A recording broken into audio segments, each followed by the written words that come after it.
This is Woman Enough, where we celebrate the stories and shed light on the struggles of what it means to be a woman working in the arts in Australia. An industry where we see women kicking goals and inciting change every single day, but where the gender pay gap sees women earning 25% less than their male counterparts. An industry in which women historically were discouraged from participating in the arts, and many that did defy convention discovered their careers hinged on winning the favour of men. This series focuses on what we as women are doing to change that inequality, to pave the way for future women, through our words and through our art, proving that women are enough. This is Woman Enough. We would like to acknowledge the traditional custodians of the land and pay respect to their elders past, present and future.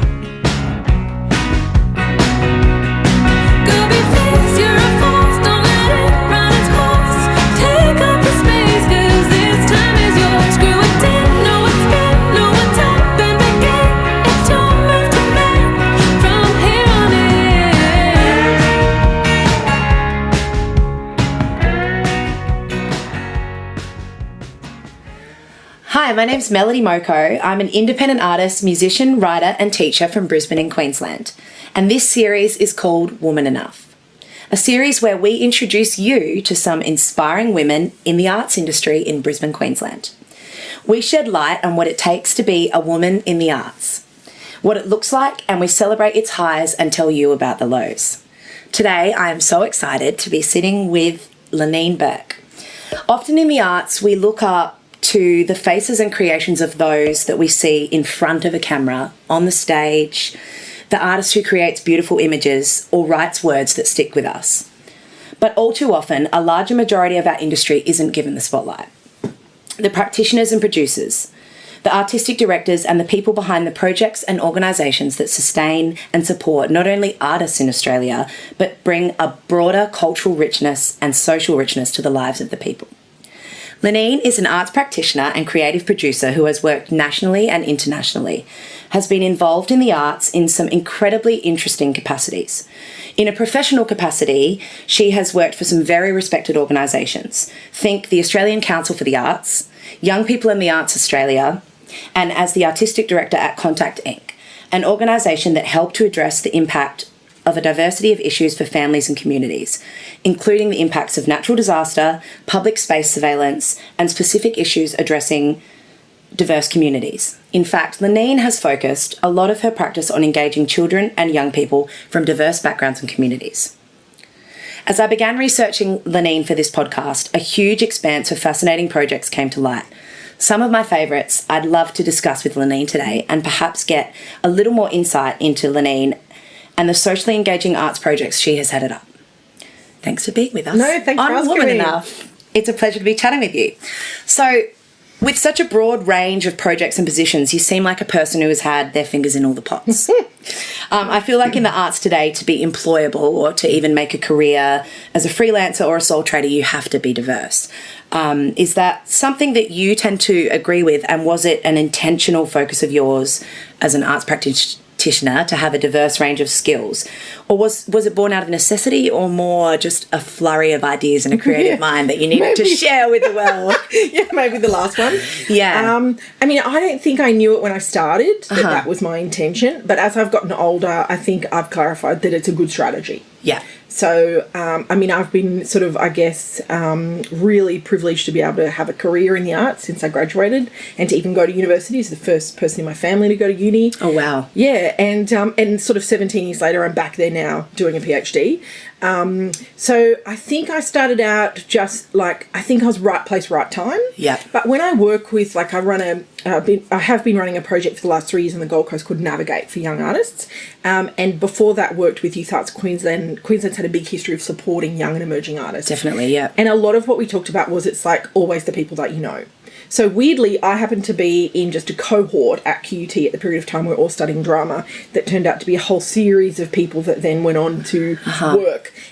years before and years after, there might be smatterings of people, but it's literally like even just before we were talking about my friend Luke Harriman, or then Charles Cush, who's running Brisbane Festival at the moment, or Chloe Goodyear, who's been up at Woodford for 20 years.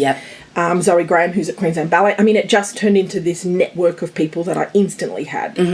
And then they all had networks and we shared them. And that's one thing I think in the arts community in Australia, people are actually, I've always just been lucky to benefit from a generous network, or people are becoming more generous. Yeah, I always find that too, with generosity within the arts seems to me to be different from a lot of other industries, and that we're also willing to like share our network, share our information, include people in that. So, yeah, I've really felt that too. And I think that works in, like, all the different facets of the arts, right? Like, and often crosses over. It's interesting, I think, I've always wondered whether that diversity, like for me as a musician, being diverse has been super important, particularly after having 2 kids. Having to be diverse to be able to make money has been something I've had to really focus on doing. I can't just make a record and put songs out and hope that, that I can live on bread and butter, because I have 2 kids now. So I've had to step outside of my comfort zone and do things like teach, and I teach at QUT a little bit and things like that. So that was, I guess, an intentional thing for me. Do you think that a lot of people do that intentionally as artists, that they diversify? They have to, right? Yeah. I mean, I guess that's what's happening now during this COVID pandemic, is that what I'm noticing is there's a lot of artists who we would have secondary or tertiary jobs in other industries. So even the teaching gigs, a lot of those have fallen through. We might work in hospitality, they've fallen through. We might work in aged care or be a part-time nurse, or even other kind of specialists. Like I know this guy, he's a musician, but he's also an electrician, and he does big, large-scale lighting installation works. Wow. And so he makes most of his bread and butter from being a sparky, but then he goes and he's able to fund his band and fund his really experimental practice. And then I think also, like, the evidence through this period of time has been that young people are very impacted by the recession that's coming, and that 53% of women of the broader population are very impacted by the complex issues of being primary carers for children, or aged carers looking after our parents, or just being strong members of our community. So of course, I think when I speak to a lot of parents and women who have caring roles, or community members who have caring roles in the arts, a lot of the time the care is a whole other labour that you can't monetize. Centrelink doesn't really acknowledge what that... I mean, we're not living in a Nordic country where that would be very beautifully recognised. Of course, yeah. And so, I am seeing that was definitely how people were working, and now I think we're heading towards this tunnel, which is really frightening for artists at the moment, because the ways that we did used to generate money, they're not there either anymore. Yeah. So I think we're having to kind of pull out all the creativity and all the ways to think how we're going to do this, even more than we already were. Of course, which was pretty extreme. Do you think there's also... I think there's also a little bit of scope for change and diversifying even more with this COVID thing. I do think it's quite obvious that everyone's losing work, and then that's been really difficult. But I think in times of struggle, often as artists, we grow and we're like, what can we do to digitally deliver things and things like that? So do you feel like that as well, that there is a little bit of an opportunity for people to grow and diversify within this COVID thing? Yeah, I did this interesting kind of teleconference with a group of artists. I've done a few now, talking about money and income, and it's been interesting because I think the data the Australian Council has collected says that artists in Australia can earn between 4,000 and 12,000. Roughly, that was the last study, the Throsby report, I think it was. Don't quote me on that, but it'll be one of those. And then you kind of get the few that might make it. Yeah. In terms of an income making. It doesn't mean they're truly fulfilled as practitioners, which is how the rest of us would benchmark our success. But in terms of making it financially, being able to pay a mortgage off, or being able to travel, or have private health cover, or just get dentistry when you need it, and that there are kind of few sneak throughs. And for some reason, they've either hit a moment in time, they make a certain type of work that's well received. So for those people that were already on the small amounts of money, I think that a lot of what happens is people either have a really specific dedicated focus. So if I think of like a young one I've worked with who's a classical musician.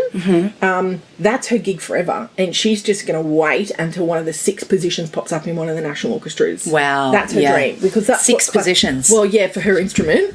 Wow. There's those. And then I think of people like myself who working in sort of graduated unbeknownst to me, sort of working, I guess, in the youth art sector and then working more in community cultural development or community engaged practice. I'm basically sort of like a facilitator. I trained in theatre and I have some sort of visual arts experiences now as well as other art forms, but then I collaborate with every art form. Whoever the community I'm working with wants to work with, we bring in the artist to work with them. Yep, okay. So that can be an audio engineer, it could be a painter, it could be a hip-hop dancer, it might be a DJ, it could be a playwright or a poet. We'll bring in whoever wants to come. And so what that's kind of meant is I've had this amazing opportunity to meet this wealth of artists. And it's really funny because as theatre makers, like visual artists are often much more solo practitioners. Sometimes singular musicians are quite solo, others are very collaborative if they're used to band or big groups. Theatre makers and dancers are usually very collaborative because we need each other. Of course, yeah. So it's amazing trying to bring collaborative teams together.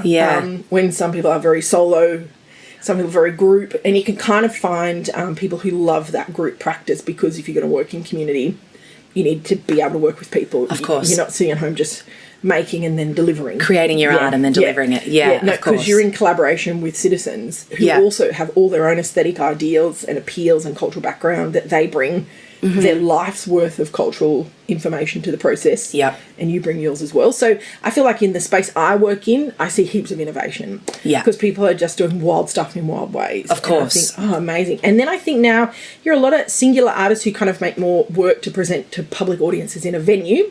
We're really saying at the start of the sort of lockdown periods in Queensland anyway, like, I don't know what work's going to be relevant when this is over. Yeah. Like, what are people going to want to watch? Like, I make wacky burlesque. Are we going to want that or not? And I think as time goes on, audiences' tastes will change. Sometimes they're going to want uplifting. They're going to want comedy and burlesque and music and circus because that's going to make us feel great. And we're going to forget that we've been in lockdown for however many months. And other people are going to want, my daughter described it today as kind of some blue music, you know, something that's somber and you just want to have a good cry, and so that you put it on repeat, and you probably shouldn't. You know? Yeah, definitely. Yeah.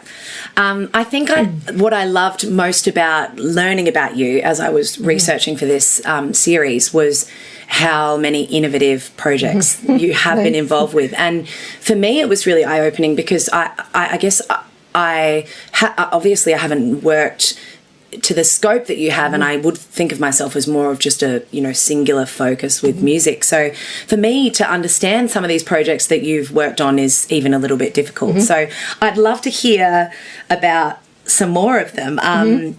Particularly, I was really interested in the fact that you were involved with creating projects that were not just art, but helped people be socially aware as well, which I thought was really fascinating. So some including The Walking Neighbourhood and Toy, which you're working on at the moment. I'd love to hear more about those. Yeah, sure. Yeah. Well, The Walking Neighbourhood came out of a collaboration with Darren O'Donnell, who runs a company in Canada called Mammalian Diving Reflex. We're in Tassie doing this work outside of Launceston, and we're talking to kids about this show where they become food critics and they go to restaurants and then report on the ABC in the morning what they liked about it or not. And it was amazing talking to kids because we were talking about rights and responsibilities as children, and they were like, well, you know, I think stranger danger is huge. And when we started to unpack it, what we actually uncovered was, you know, a 10-year-old girl was doing grocery shopping for her family, which is a big responsibility, but she was up for it. And on the way home, she had her bags, and a woman drove past in a car and said, "Do you want to ride, Stacey?" And I can't remember if that's her real name or not, but she said, "No, stranger danger," and she ran home.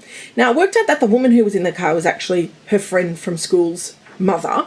So they knew each other, but now, and this was a neighbourhood that had a whole lot of stuff going on in it. So when we started to unpack it, we discovered this woman in the US, Lenore Skenazy. She was a journalist, and her child wanted to catch the subway home from Manhattan to her borough, and she said, you know, I let them do it. They were about 12. But, you know, she had practiced with them. She gave them money. She gave them the tokens. Like, this was pre-mobile phones, but she knew where the phones were. The kid was so well rehearsed, it was almost crazy. Yeah.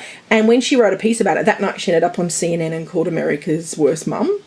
Oh, wow. So she started this whole movement called Free Range Kids, and Lenore got famous for that. So I asked her back before Skype and Zoom were big to do a keynote from New York for a conference I was organising for young people in the Arts Australia, and she was all about this free-ranging idea. And most of the time I'd been working in communities where kids were really impacted by stuff that was going on for them, in terms of poverty and racism and classism and all the kind of flow-on effects. And so then I noticed on the flip side, lots of families I knew and were reading about was this intense sort of bubble wrapping of children. Definitely. So I decided I was going to make 2 projects, and the Walking Neighbourhood was really keyed towards the kids that were being bubble wrapped. Yeah. That give them some autonomy, let them be in public space. But actually what it's worked out is when I ended up going to places where people would perceive kids as having strong impacts, like the Bagot community in Darwin, which is an urban Aboriginal community outside of Darwin, or even King's Cross or Redfern in Sydney, or even in Denmark, we were in a place called Gellerup, which was where all the North African and Middle Eastern asylum seekers were kind of being housed at the time. Those communities were actually already free range. The kids knew everybody in their neighbourhood. They had these, what social work would call sort of protective factors, that like in Bagot, those kids could tell you who lives in every single house. And when you look at the Google map of Bagot, it looks like there's all these extra footpaths, but they're actually walking paths. Oh, wow, They're so well grooved that you can see them from Google Maps. I mean, it's just like, and it was the same. So in Redfern, those kids could walk around from the Sovereignty Embassy. Their auntie was running it. They knew the guy who was playing Didge in the park. They knew the woman who was running the chip shop, Chip and Dove, best chips in Redfern. And then, and same in King's Cross, those kids could tell you like where to go, where not to go. They were all Housing Commission kids. They knew what to do if you found a sharp line on the ground. Like, they knew how to stand up for themselves. They knew how to get free ice cream from from the shop. They were so connected with their community. And it's interesting because there's all this rhetoric about children, from low socioeconomic families or whatever, as somehow being in this additional crisis, when actually, yes, home might have its moment of crisis, and definitely poverty can cause a lot of crisis in families. But what I saw was children making the absolute most out of this playground, which became their community. Now, I'm not saying that's risk-free. There are still risks, and I saw some of those, and they were terrifying.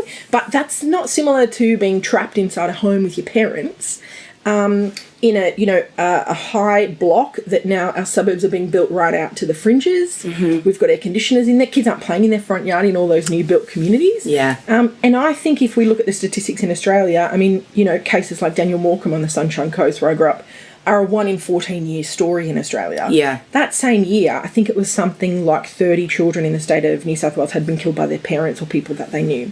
So what I was researching was crimes by people are on the increase in Australia, whether you're bubble wrapped or you're free ranging. And what that means is you have to know your neighbours. You have to know your school teachers. You have to know the shopkeeper, Rick. You've got to know everybody to make sure that when shit goes down at home, you know where to go. Yeah.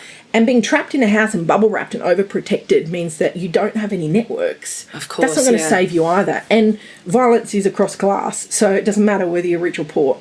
So we started this Walking Neighbourhood thing as a bit of a practice, and I just put a call out in Brisbane. We did in the Valley, and the best part was working with all these kids in the Valley. We do like a 2-week residency everywhere we go. We run 6 to 10 workshops. Take me and a bunch of artists. There's a group of people who can do it now without me. It just kind of runs itself. And over the course of the time, it's always bespoke to the same place. Okay. So when we did it in Chiang Mai, in Thailand, for instance, the children didn't really understand why you'd walk by yourself. So they walked in a cluster of 3, and they would guide an audience. Child 1 would lead the first leg of the triangle, child 2 would lead the second leg, and child 3 would lead the third leg. Okay. But a lot of the parents thought we were there to train them how to be better tour operators, because tours are a big business in Thailand, right? Yeah. And so there was different cultural issues we had to unpack there. Yeah. Whereas like when the project went to Korea, it was really hot. It was the middle of summer. It was a really small little festival. We had 1 Australian artist and 1 Korean artist, and our Australian artist could speak Korean, Nathan Stoneham, and they worked with just 6 children.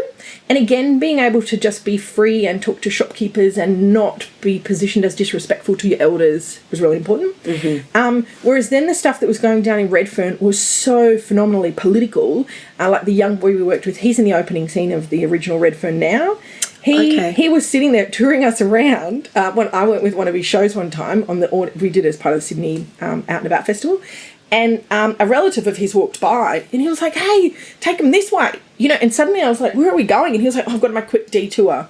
My uncle says I should show you this thing." Like all those kids were constantly being viewed and watched by the community who love their children. Of course, right? Yeah. So Now it's kind of this thing. It's just been going for 10 years. People have researched about it. ABC did a beautiful report when we were in Bagot the first time, and we went back a second time. And then from there, we've been able to either support community groups or artists or organisations to kind of lead some stuff within their own community. So the third year Bagot decided they wanted to do big housing paintings and street paintings, kind of like in Latin America. So we supported them to get some funding to be able to do that themselves and bring in some artists. Okay.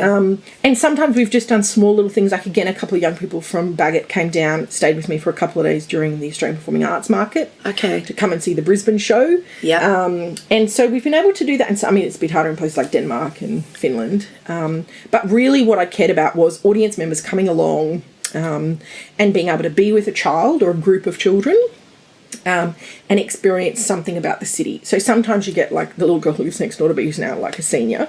When I worked with her, Grace, she was really little. She was into magic. So in the valley, we put her in Cloudland. So it was shut Saturday morning, just this little tiny human, Cloudland, you know, for people who don't know about Cloudland, it's this intense nightclub. And she was really into magic, so she had this top hat. She was so cute and kind of fumbly when she'd open her case up. She kept saying, like, oh, Grace, that's not right. She talked to herself. It was beautiful, right? And then I think of this other young woman who came back from Singapore, and her family rescued battery hens. Mm-hmm. So she took you onto this walk down where this homeless man had kind of weed a lot, and she crammed you all in like you were battery hens, but you didn't realise that. And then when you got in there, she had this flip chart book of the way we cut off their beaks and their feet and all this. So you're literally gagging, and there was chicken bones on the floor, which were just accidental, like she didn't place them there. So you're in this, like, urine-infested chicken bone, like, feeling like it's horrendous. She completely fabricated the experience of being a battery hen. And then as you got to, just when you thought you were about to vomit and you needed to leave and you turned around, she wanted us to cut out these cardboard letters. It's but Liberation, which we painted with chalk paint and put them on the chainmail fence in the back of the car park in the valley. And as you left, you got chalk to go and sort of debrief your process of being trapped. And then as you left, she boiled up some of her own hens, which were the rescued hens' eggs, for you to peel and eat on your way back in the hope that you'd be converted. Wow. I mean, and her name was Bella. She's amazing. Was this her idea? All her idea. Wow. But she took forever to come up with it because it was like, what do you care about? And she was like, well, battery hens. And I was like, I don't know how we make a walking tour about battery hens. Yeah. But like the girl who likes magic, that's heaps easier. Yeah. You know, because you've got a trick, we can put it somewhere. It's a classic producing strategy. But working with Bella, it was more like working as a sort of like a dramaturg, I guess, or a curator, trying to see what. And so that's like every kid now, everywhere that we go. Okay. There'll be some kid who's got a hardcore politics, someone likes history. Like in Bagot, they had this tennis court and they wanted to play a 5-on-5 visitors. So the audience, they got creamed by the kids. But council had locked the gate into the tennis court, and someone had, you know, with clippers, cut a little hole in it. So unless you had mobility issues, because we'd gotten the lock opened, everyone had to go through the same place as the kids. And like they do snake therapy there. They have these little non-bitey pythons. One of the youth workers is a snake handler. So my first day I walked in to meet everyone and kind of talk to aunties and make sure everyone was okay with the project. This girl had a snake like on her head, and I thought, oh, okay, like I'm full on out of my depth here. And in the show, you know, I call it a show, but they did it as a big, like a protest march. So we stopped at 10 locations and all the kids led us on the back of this ute. Wow. And but they went into the snake area and adults could go in and touch the snakes, but you have to be calm or a snake's going to give you a little nip, right? So instead of handling dogs, because there's a lot of community dogs and cats, the dogs wouldn't like the cats, they work with snakes. I mean, it's just, I've never been to a youth centre that, like, lets kids handle snakes. Yeah. Profound. But anyway, so I feel like, and of course one of my artists then wanted to bring a snake home, so anyway, so that's the project, really. So how did you find audiences or the adults in these situations responded to? Like crazy, amazing. Right. Yeah. People kept coming back because in any show you might only get one walk done or two walks done. You kind of arrive, it's like a little front of house, and with the multiple walks you can choose. Okay. With the Bagot walk, you just start with us and you follow us, and we stop at locations. Yep. Photo boards, experiences, like they used to run like a mango sort of social enterprise in the mango season, so we had photos of that, or when it floods.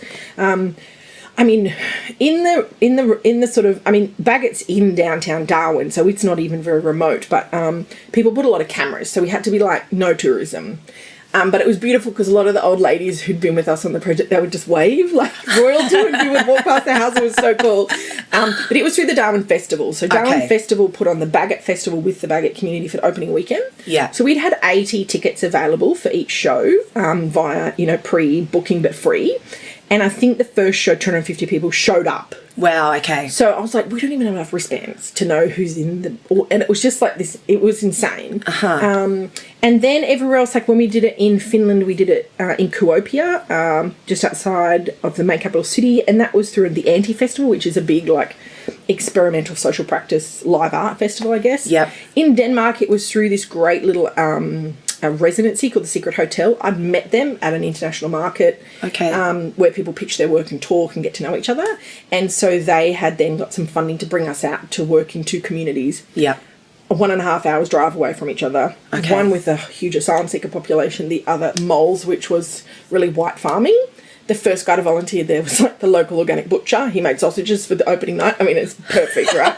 And so, but what we wanted to do there was do the show in Moles and do the show in Gellerup and then have the kids on the bus from Moles go to Gellerup and meet those kids. Right. And the kids from Gellerup go to Moles and have a hamburger or sausage. I mean, he had to work out, could he make halal? I mean, it was just this really amazing experience. So Redfern and King's Cross were a bit the same. That was part of the Sydney Council's Out and About Festival. Yep. So anyone can apply for that funding. Okay. So we put in a pitch to do it. They give you the funding. They promote it across the city. And again, because it's really unusual, and I mean, most people like to tag it as like, take a walk with a child. Mm-hmm. Which is fine. If that gets an audience there, I'm fine with it. But when they're there, what you notice is the social discomfort in often predominantly white middle class audiences going along to think, whoa, hang on, I'm alone with these kids, or where are we going? Who's in the fish and chip shop? What they kind of have this reaction. And then over time what happens is a lot of family and friends of the children come as well. Okay. And so then you start to get on the walk, mum and dad and grandma and auntie and uncle and all the cousins. So you have to kind of make sure that if 3 kids are guiding a walk, they can handle 25 of their relatives. Yeah. And then you want to mix in some general public. So you also then end up with 2 kinds of mums at the back of the group having a conversation from different cultural backgrounds and different class backgrounds, and one's found about it through the festival and because they're on the City of Sydney mailing list, and the other one's found out about it because they live in King's Cross. Yeah. And that's really what I care about, is then that our audiences should look like what our train stations look like. Yeah. Yes.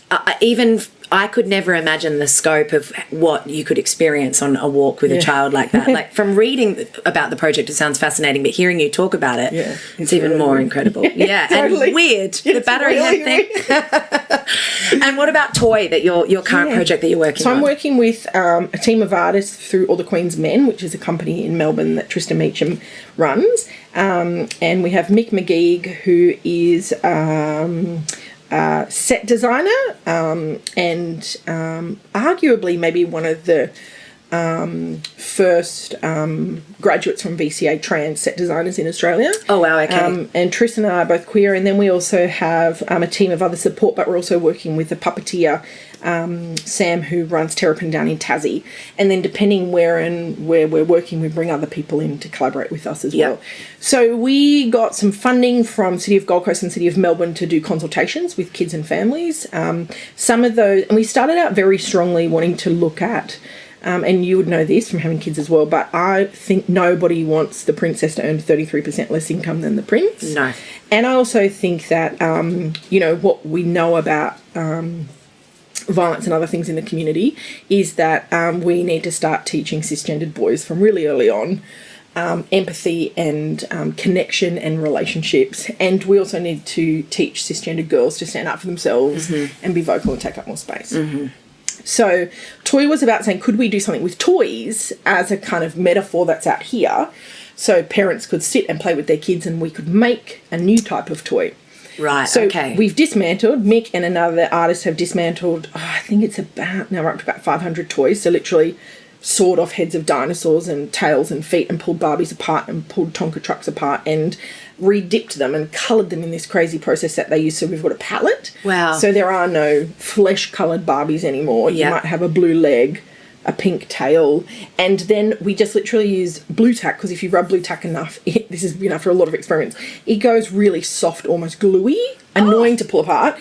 That's a great tip for all the mums and dads out there. Totally. So the last work, so we've done a bunch of creative developments on it, and we've had kids come in and work with us every single time. We did a year at the Judith Wright Centre, 6 different weeks about that. And then the last gig we did was Horizons Festival at the Sunshine Coast. We did a kind of day immersion where we kind of tried to run it a bit like a performance experience. The next step pre-COVID, which means we would have opened in August, was that we were building a sort of set construction to fit us all in so we can kind of pop up and pop down. But the idea is you come in, you meet a team of toy maker artists, who are us. You get an opportunity to get from the flat tables of coloured toys, whatever you want. The vision is you make a toy that's never been made before. Okay. So one girl made like this croissant-inspired character. Other people make like, one person made a sort of, a friend of mine's daughter, Teddy, she is 13. She made a dinosaur head that's to carry like Sarah Connor from Terminator. it would be a carriage. It's wild. And we took these amazing photographs. But yeah, basically now we're up to that stage that then you end up being able to go over and there's like some video material. So you can do a kind of short film work with, once you've made it, that's the first part of it. So it becomes a toy workshop. Then we move into the documentation phase. So you can do an audio little interview in the space about your toy. You can take some photographs of the toy in a habitat or a set. Or you can do a short video of if the toy does something. Because sometimes stagnant photo doesn't explain if it's going to carry Sarah Connor into the future, right? So, but what's really amazing is, when we did it at the Sunshine Coast, we had mums bringing in daughters who were, quite severely disabled in terms of mobility issues, and what she could do and have people help her support, because she could choose all the colours. She could design how it gets structured as blue tack. So she could actually work with a blue tack. Every workshop we've had, a parent has come and at the end disclosed that they've got a transgender child. And I guess that's really super important to me because I co-parent with a trans person, a trans man who gave birth to my eldest child, and then I gave birth to my second child by myself. Yeah. Okay. And so participating in the queer and trans community, I've had some other friends in Melbourne, their little bub's just about to turn 9 months, but when we were having our eldest, 7 years ago, in the States and in Canada, there was some trans midwives working to support trans people to have better access in the hospital system, whereas here we were just kind of faking it. Yeah. We were just lying through our teeth through all the clinicians because no one really knew how to manage. They could barely manage what they positioned as like lesbians. Because you didn't feel comfortable. Why was the reason that you were... Well, basically there's so many questions already even just about going through IVF. Okay. That the IVF clinicians aren't in any conversation with the maternity clinicians. Okay. And maternity, for obvious reasons, has been very woman-centred. I mean, midwife literally means with women. With women, yeah. And so now there's been this really interesting movement about being able to talk about women and people who birth. And some midwives are really anti that idea. They hate the idea of it, that men are taking up what used to be a feminist space. It's like, actually, I know of 3 trans men in Australia who've given birth in the last 7 years.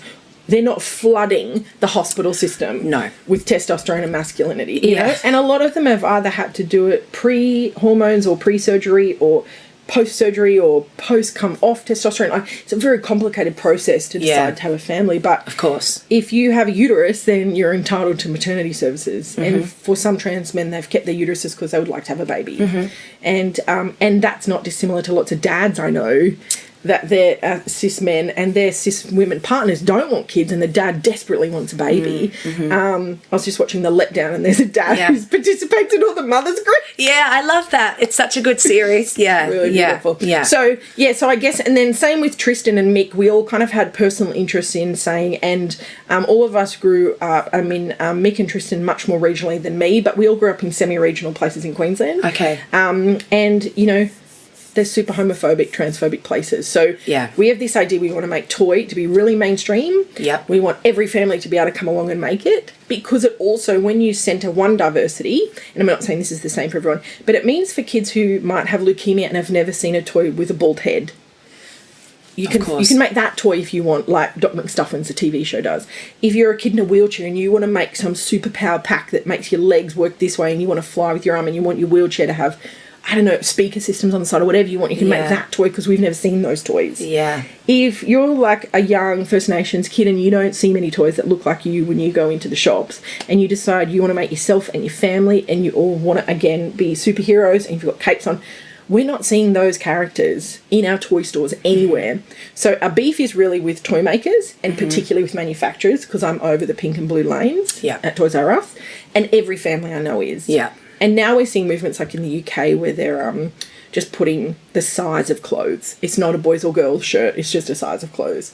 So, yeah, kids are amazingly into it. The parents, by the end, the mums and dads are like, I want to make something. I would too. Yeah, they're loving it. So is there a toy that stands out for you, or a couple of toys that stand out for you as being like an incredibly inspiring toys that have been built that you could... Yeah, I mean, kids tend to do two things. Some kids get really specific about rebuilding the thing that was torn apart. Okay. So they're, very dedicated to the rebuild. But even when they rebuild it in the rainbow palette that we've given them, it's already taken a new metamorphosis. And they're like, oh, okay, so Barbie looks really cool and different when she's got 2 different coloured legs and 2 different coloured arms and her hair's bright yellow. So realisation comes from it too for kids. Yeah, totally. Right. Yeah. And then I think the ones that I really love are little kids make really strange things that are hard to explain, but we have had some older brothers and sisters come in that 10 to 12, and a lot of those kids when we did the consultation phase were all like, we don't play with toys, we go digital. Or we do sport. We don't kind of play with toys, but the moment they've got a chance in a space like this to make toys, that like the Sarah Connor one or the croissant, I mean, she was like, somehow, was the croissant one? She was like a sort of famous, oh no, that's right. A little kid made this toy car that had an alligator head, and they all were talking about habitats where they were going to live. And we said, where does yours live? And she said, well, the Spotlight. Because she was a famous musician. I was like, this is crazy. But, Amazing. So we've got photos and video material for all these kids. So the idea is eventually what would happen is pre and post show, when you're in the foyer, you get to see kids talking about why remaking toys is so fundamental. Because kids can go home and do it that day. Yeah. You can actually go home. Your dad can get a saw, or your mum can get a saw and cut the head off that dinosaur, and you can actually put it on the Barbie if you want to. Like, we just did it. Yeah. It's possible. And then on the flip side of that, we want at the end for kids to be able to come out, and we've quickly edited the video content so they can sit and see theirs. And then that would be available online. So you don't take your toy home. You return the supplies back in for kids to come and have the toy make experience, which is why we use blue tack. Yeah, okay. Yeah. But the kids then get like a little video memory or a photo memory. That's right, yeah. Wow. And they can document, which their mums and dads are crazy. Like, there's a lot of Instagram going. Yeah, great. That's awesome. What an amazing project. Yeah. I would like to talk to you a little bit more about the gender diversity thing, which we just touched on before. I think gender diversity in the arts is an issue that we can all relate to. And in my experience in the music industry, you only need to look at things like the Billboard charts and things like that, in which, less than 25% of the artists are women, 10% of artists nominated for a Grammy are women. And in my personal experience, the biggest hurdle that I've faced as a musician and in the music industry is just purely my gender. So I imagine we can all collectively say that gender diversity in the arts is not where it should be in 2020. Now, you mentioned earlier that you identify as genderqueer. So in a time when even cisgendered women like me, or women who identify with their birth sex, struggle to have even footing in the arts industry, it must be more of a challenge, I would imagine, for someone who identifies as genderqueer. So I'd love to hear how your take on that and how that has affected you in your career. Yeah. I mean, I think that I have a lot of privilege because I pass as a cis female. Right. And mostly I talk about myself as female, and I acknowledge that I'm cisgendered because that's how I've lived most of my life. Okay. But the reason I use genderqueer is that I don't feel 100% comfortable that being identified that way. It's just kind of the easiest way to do it. Like, I'm okay with the pronoun she, those types of things. Okay. But also, like, if if I wear more masculine clothes or I cut my hair off differently, even little kids like in Lucas kindergarten will be like, is that a boy or a girl? I'm like, there are so many things about me that could be read as female, but just presenting as a more masculine female identifying person is already queering your gender in Australia. Yeah, so right. Yeah. I don't identify as trans or even really non-binary in that regard. But I think that, people's gender changes all the time. And before I had a baby, weirdly, I was actually really much more comfortable just being a kind of more masculine female. Okay. And then the process of going through pregnancy, which I absolutely hated, and so much like yummy mummy, yoga, being okay with how great you felt all day. I mean, I vomited for 36 weeks straight. Wow. Every single day of my pregnancy. You had one of those pregnancies. Yeah. I was sick. I was in and out of hospital. I ended up in ICU and the baby was born. Like, I had just the worst time. I never felt, wow. like, it was just a horror. Yeah, and when I'd even go back to, like, mum's groups, I would get the train wreck face, like when everyone else would tell their birth stories and I'd tell mine, and it was just like, I gotta stop going to these places, this is horrible. No one will have a baby ever again. That's right. When I say, oh, it's easy, just, quick extraction. Then I see you. So, and the problem is that pregnancy is positioned as such a feminine activity that there wasn't anything that was very butch or masculine about having a baby, except for maybe wearing overalls, which is a legitimate thing for most pregnant women. So, yeah, weirdly, while I'd always been very queer and had always loved trans and gender diverse people in my personal life, in terms of relationships and people I'd been with, that, having the baby kind of pushed me further away from this idea of feeling female. And now I kind of just refer myself, I guess, as genderqueer because I don't. It's in a weird territory that I'm still trying to work out, like, what does this even mean now? Yeah. And even when I get seen around town, I mean, if I've got my 2 kids with me, I just get, like, positioned in such a different way. So, like, Luca calls me Neen. Yeah. And she calls her other parent by their nickname. Yeah. She's never called us mum or mum and dad at home. And is there a reason for that you consciously chose that? Yeah, well, when she was really little, we were like, I mean, in some ways, this is going to sound ridiculous, but I'm like, I've got a mum and a dad. Like, I'm not a mum or a dad, right, and I'm certainly not a mummy or a daddy, and I'm not a mama. I'm just like, I'm none of those. You're like, things. I can't relate to any of those words. words. This is. Okay. And when you've got a trans man partner who gives birth to a baby, things are queered anyway. That's it. That's as queer as it gets, really, in the old-fashioned term. But it's complicated. So people would see him at a cafe and look male up here, and then stand up, and it was like, that can't just be a stomach. A pregnant stomach is very obviously a pregnant stomach. Yeah. Or saying, like, I've always called it chest feeding. I mean, some people refer to breastfeeding. Okay. And then for myself, when I did try to feed my son, I used that same language as well. So, and it's really cool because in my community, there's a lot of people who are in and around that space, and that just is so super normal for us, right? Yeah. Using that word deliberately. So participating in the rest of the world. So, but one time, like, you go to school or you go to Bunnings or you go to whatever, people would ask my eldest and say, go give that to your mum, when they would be looking at me. And as Luca's other parent has transitioned further, he very much passes now.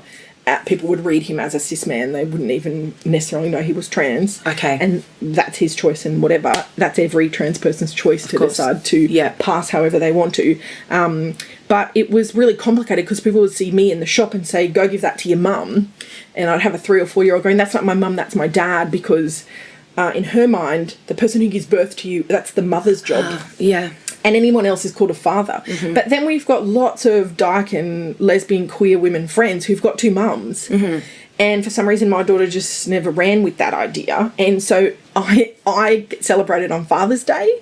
Okay. And my co-parent for Luca gets celebrated on Mother's Day. For my son, I take both days because I'm his everything. Okay. And so when we started school, then we got to prep. You can imagine. I can imagine. So there was a little kid once, and I went in and he was like, oh, look, your mum's here. And Luca's like, that's my dad. And everyone's like, she can't be a dad. And similarly, he can't be a mum. So we did a lot of afternoon tea parties with the parents. We took all our book supplies in. Luca's other parent was gracious enough to bring in some photos of when he was pregnant so people could see it was legit. Wow, yeah. It was big, and I guess being the ally to my co-parent and to trans friends and family, I'm now the person going to take that on through the school. So I have now been supporting other trans kids at our school and non-binary kids at our school and the LGBT rainbow families. We're setting up, we're at Purple Dam. You just kind of turn into an organiser, you know? So so now, getting back to your arts question, sorry I detoured there. It's fine. It was fascinating. It's great. A little place. Is that I think I will always stand and fight alongside women, trans and non-binary people, because I think actually whether... I think that the complexities in the arts, and I've said this a lot, is that I think we think we're a little bit more advanced politically and socially, but you only need to scratch a little bit to still uncover the ableism directed at people with disabilities, or the racism, or the trans and homophobia that still exists. And even though I think, gay and lesbians have been in the arts for eternity, and you look back over some of our history, the guys running the David Jones street parades in Melbourne were being followed by ASIO in the 70s. They thought they were communists. I mean, it's so full on. But I still think that it's just now, like, I just watched The Politician, a show on Netflix, a teen kind of show, and I was like, there was finally a young black woman standing up saying, I'm non-binary. There's trans characters being played by trans people. Yeah. There's a kid with cerebral palsy who had cerebral palsy playing the actor. Yeah. Not kind of like when I think back to Glee, or I think back to... And so I think representations, like in the theatre, I don't go to many theatre shows anymore because I don't see my community reflected on that stage. When I think, where are the trans and queer musicians in the community? Where are the trans bodies dancing on the stages? Where are they in our films? So I think, yes, we might be okay if you want to work alongside us. Right, yeah. And cisgender being the us. It's a bit like white people are still running all those organisations, when where is the diversity? It's even the same as ableism. Like, why aren't disabled people just working across all of our arts industry, the skill set that they've got? So I kind of feel like I will fight alongside all of the diverse artists that are getting a shitty job in the arts, and more broadly in our community. So I don't think I think I've actually had a lot of privilege, mostly being white and going to university, where I try to fake it as middle class a lot, but my friends say I don't do it very well, but I feel like I do. But then I can't even match my socks, right? So, and so I feel it's a bit the same. I can choose which pronoun I want to use in which environment. I'm not a person there's privilege there. I've got a lot of privilege. Yeah. So, but I experience the issues of parenting in a massive way. Like, even trying to say between 12 and 3 would be really bad to take that teleconference because my son's asleep. Of course. Do it through 12 and 3 because my son's asleep, not in the mornings or not at 5 o'clock. And then they go, sorry, we've changed the teleconference to 5. It's just like, you guys have been amazing. I put my daughter in today, but we know you guys and she knows you, and it's safe for us to be here. Yeah. But you know what that's like. I do. The amount of childcare and babysitting, and you can't just go, I'll agree to anything. And do you think because to put it a certain way, when you had kids, it was, for me, when I had kids, it was oops, I've had a baby situation. But I guess for you, it was a conscious decision to have kids, So that being a conscious decision, do you feel like you went into it knowing what the reality of having kids and being... Yeah, you did. Okay, wow. I don't think... when I decided to have number 2 by myself, my son's got a lot of complexities, and so he's got global developmental delays, and so when the kids kind of the diagnoses started to appear, life gets a bit more complicated. Yeah. So for him, he does a lot of allied health therapies every week through NDIS. Okay. And so one of the complexities with that being a single parent is like, when he was 1, I used to work a lot, and then I clocked international amazing au pairs that would live in my house, and I'd pay them and feed them and house them, and they were awesome. But he wasn't advancing through the therapeutic process as well as he would if a primary carer was with him in those therapies. So then people are like, oh, you've got 5 hours a day when your kids are in childcare, or school, and it's like, well, then there's physio and then there's OT. And so again, I feel like what I imagined, when I thought about it and talked to all my friends and family about, yes, I'm going to give this a go, we'll just see if it works. I was 39, who knows. I never really factored the concept of my kid having such additional needs that would squash my working day down to about 2.5 hours a day at the moment. And that's on top of not sleeping and trying to sleep, which I think a lot of parents, you get who you get.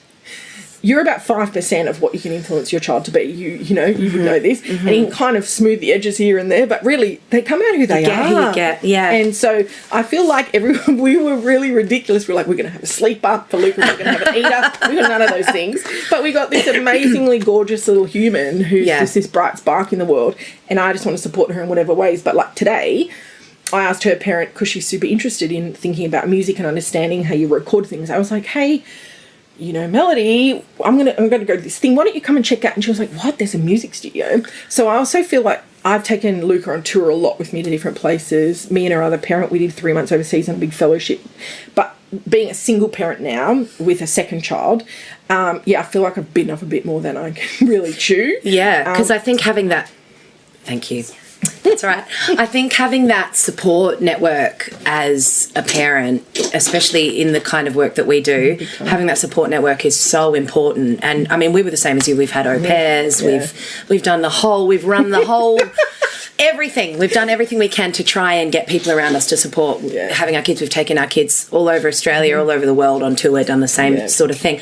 I also think, and I'm sure you probably feel the same way, like you're mentioning with Luca being here today, it's such an enriching thing for really kids to have artists as parents and to have parents that work in the arts, whether or not they always appreciate that. I totally agree. I know my son always says, I don't want to come to another gig.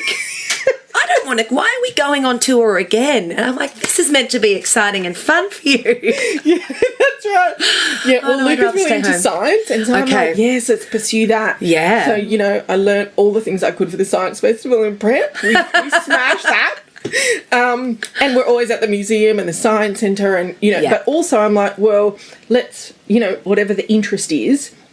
And that was like also then raising a child and suddenly going, whoa, the gender stuff. Yeah. Because just because you like to climb on monkey bars doesn't mean you need to be a boy or a girl. If you want long hair, you don't need to be a boy or a girl. If you want to wear hot pink today, that still doesn't mean you can be a boy or a girl. And Luca really understands, like a lot of her friends, about trans people and non-binary people and being able to use they as a pronoun if they want to. And, I could run the workshop of the day at school, and all of the artists who were involved whose kids went to our school were able to come up and hang out for that day. Yeah. And the day before, one of the trans kids at school had been having a super rough time. And I just said to him, why don't you stay and be an artist assistant? By the end of that day, they were just... the glow on the face Melody was so amazing. He's such an awesome young little leader. And he was helping the quiet kids in the back who didn't really know what to do. And instead of being positioned as something outside of the mainstream, suddenly he was just in. He was just an artist facilitating, same as, one of the other artists, Busty Beats, who we were working with, her daughter came up, Lily May, and Lily's so onto queer and trans politics. Okay. But could also really talk black politics and and be able to just be in the space and be like, no. So, but then interestingly, when we did things like talked about, what if nature wanted toys? What if a tree wanted a toy? A lot of the state school kids were like, nah, like really pragmatic kids. We did a workshop down at a Steiner school and 3 kids were like, well, I actually speak tree. And so I know exactly what the trees were. I was like, whoa. I can speak for the trees. So it was really interesting, but yet that was a mostly white group of very heteronormative families, with 2 South Asian families there. Yeah. I guess if kind of all of my projects, wherever I try to work, if I can take my kids along. Yeah. My son hates groups of people that move around, so that's not his dream. Okay. I'm going to eventually do a silent work, I think, that he'll want to participate in. Something he can benefit from. Yeah. Yeah, totally. Yeah. Well, thank you so much for being my gosh, I'm sorry here if I with me today. You did not. I could do a whole nother interview with you, I'm sure, so maybe we can do that in the future. Yeah. But it's been so great learning about you and your projects and everything you've been involved with, and learning a little bit more about gender diversity and all of that. So thank you very much for being with us, Lenine. Thank you for doing this. I think this is a really great idea. Thank you. No Thanks. worries.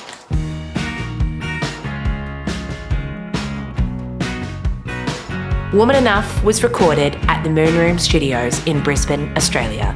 It was filmed by Jazmyn Bowman and recorded and edited by Michael and Melody Moko. Our theme music is Fierce by Fanny Lumsden.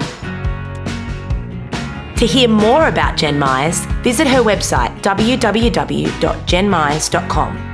If you'd like to hear some of her fabulous music, you can find her on any of your favourite streaming services. This has been Woman Enough. Join us again next time to hear more stories about inspiring women.